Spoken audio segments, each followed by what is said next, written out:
الحمد لله رب العالمين، والصلاة والسلام على خاتم الأنبياء والمرسلين سيدنا محمد وعلى آله وصحبه أجمعين، وخلفاء الراشدين المهديين أبي بكر وعمر وعثمان وعلي ومن تبعهم بإحسان إلى يوم الدين. أعوذ بالله من الشيطان الرجيم. يومئذ يصدر الناس أشتاتا ليروا أعمالهم فمن يعمل مثقال ذرة خيرا يره ومن يعمل مثقال ذرة شرا يره. سبحانك لا علم لنا إلا ما علمتنا إنك أنت العليم الحكيم. رب اشرح لي صدري ويسر لي أمري واحلل عقدة من لساني يفقه قولي واجعل لي وزيرا من أهلي رب زدني علما وارزقني فهما. ثم اما بعد. بھائیوں، بہنوں اور بچوں، سورہ زلزال کی آخری آیتیں پیش خدمت ہیں۔ فرمایا انسان جب ان مراحل سے گزرتا ہے اور پھر یہ کہے گا انسان، قال الانسان ما لها، کیا ہوا زمین کو؟ یہ سارے چہل پہل، یہ زلزلے، یہ دھماکے، یہ کیا ہوا؟ کیوں ہوا؟ ہاں، وہ تو اپنے حال احوال بزبان حال و بزبان قال خود بیان کر لیتا ہے، لیکن پھر قیامت کی مجمع میں، میدان محشر میں جب انسان جمع ہوں گے تو پورے یہ تمام حساب و کتاب مرکزی طور پر تمام مخلوقات کے لیے ہے، لیکن اس کی دیرپا اثرات، اس کی دائمی خوشیاں یا پریشانیاں صرف دو مخلوقات پر ہوں گے، انسان اور جنات۔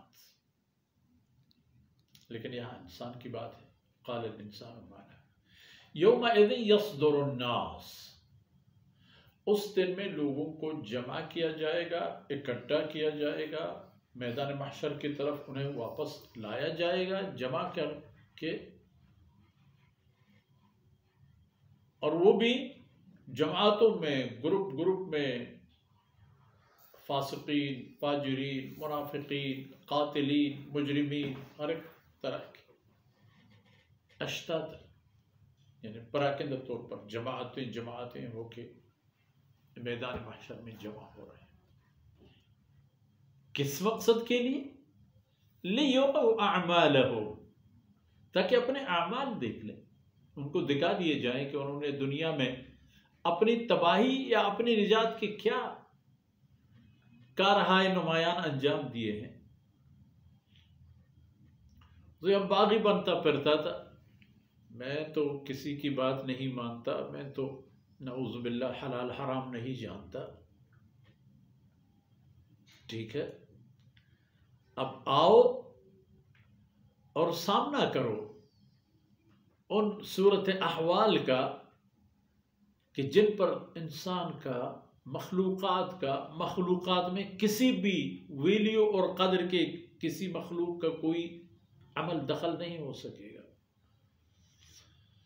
اس دن فقط اللہ ذات واحد القہار کی حاکمیت ہوگی، کسی کی معمولی بات بھی نہیں سنی جائے گی، کیوں کیا، کیسے کیا، کسی کے مدد کے لیے کوئی نہیں آئے گا۔ یہاں ملکوں کی مدد کے لیے آتے ہیں، قوموں کی مدد کے لیے، لوگوں کی مدد کے لیے، تاکہ حیوانات بھی ایک دوسرے کی مدد کے لیے آتے ہیں، لیکن وہاں کوئی بھی کسی کی مدد کے لیے نہیں آئے گا۔ یومئذ یصدر الناس اشتاتا لیروا اعمالهم، تاکہ انہیں ان کے اعمال دکھا دیے جائیں۔ پھر کیا ہوگا؟ ان کو دکھا دیے جائیں گے، مگر کتنے اعمال؟ موٹے موٹے بڑے گناہ، بڑے ثواب، بڑی بڑی نیکیاں، بہت بڑے جرائم نہیں، وہاں وہ تو ہوں گے، لیکن وہاں کا عالم اس حد تک بھی دقیق ہوگا. فَمَن يَعْمَلْ مِثْقَالَ ذَرَّةٍ خَيْرًا يَرَهُ، جس کسی نے اگر خیر کا عمل کیا ہے، اللہ رب العزت کی رضا کا کوئی عمل کیا ہے، اور وہ عمل ایک ذرہ ہے،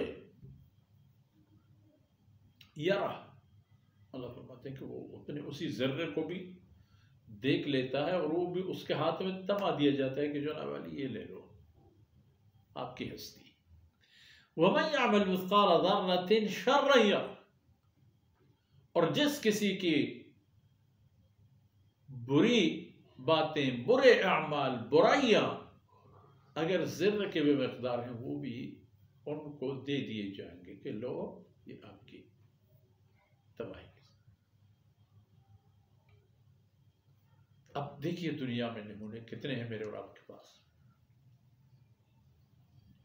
آپ کسی عمارت کے لیے جائیں گے سریا فروش کے پاس، یا ان لوہے فروخت کرنے والوں کے پاس جو لوہے بیچتے ہیں، وہاں ٹنوں کے حساب سے سودا ہوگا. اب کوئی چیز ویلیو اور قدر اس کی جتنی بھی زیادہ ہو، اس کی وزن اتنا ہی حقیر ہو جاتا ہے. زعفران کو لے لیں، سونے کو لے لیں، چاندی کو لے لیں، ان دھاتوں کو، جواہرات اور اسی طرح کی چیزوں کو دیکھ لیں، ان کے وزن اور پیمانے کا نام تولہ اور ماشا ہوتا ہے. لیکن اعمال کی جب بات آتی ہے تو وہاں ذرے کی بات ہوتی ہے،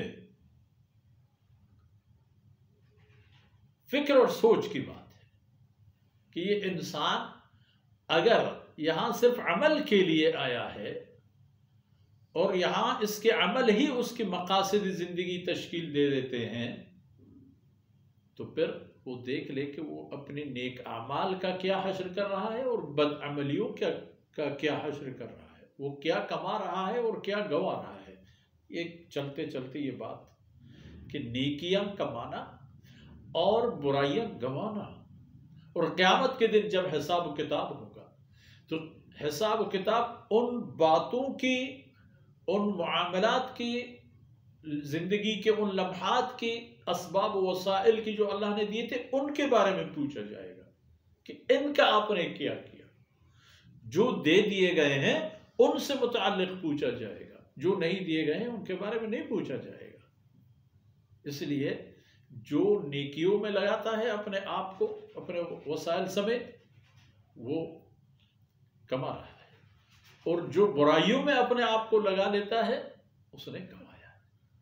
تو ان معاملات میں ہم میں سے ہر ایک قرآن کریم کی اس وارننگ کے طرف ہمیشہ متوجہ رہے کہ وَلْتَنْظُرْ نَفْسٌ مَا قَدَّمَتْ لِغَدٍ، کہ ہم میں سے ہر ایک کو یہ احساس ہو، اسے یہ نظر ہو، وہ اسے دقت کے ساتھ توجہ ہو کہ وہ اپنے کل کے لیے کیا کر رہا ہے. ہماری یہ سب کچھ کل کے ذخیرہ ہے، پھر ان کو نیک کرنا ہے تو پھر ہمیشہ کی خوشی، بد کرنا ہے وہ بھی ہمیشہ کے لیے ناراحتی.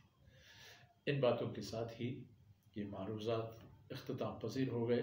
اللہ رب العزت کی بارگاہ سے دعا ہے کہ ان لمحات کو ہمارے لیے دنیا اور آخرت کی سعادت کا سبب بنا دے، اور ہمارے والدین، ہمارے اولاد، اساتذہ، ہمارے متعلقین، احباب اور ہمارے معاونین، دوست اور سامعین اور ناظرین سب کی دنیا اور آخرت کی ذخیرہ بن جائیں. وصلی اللہ علی نبینا محمد وعلی آلہ وصحبہ اجمعین.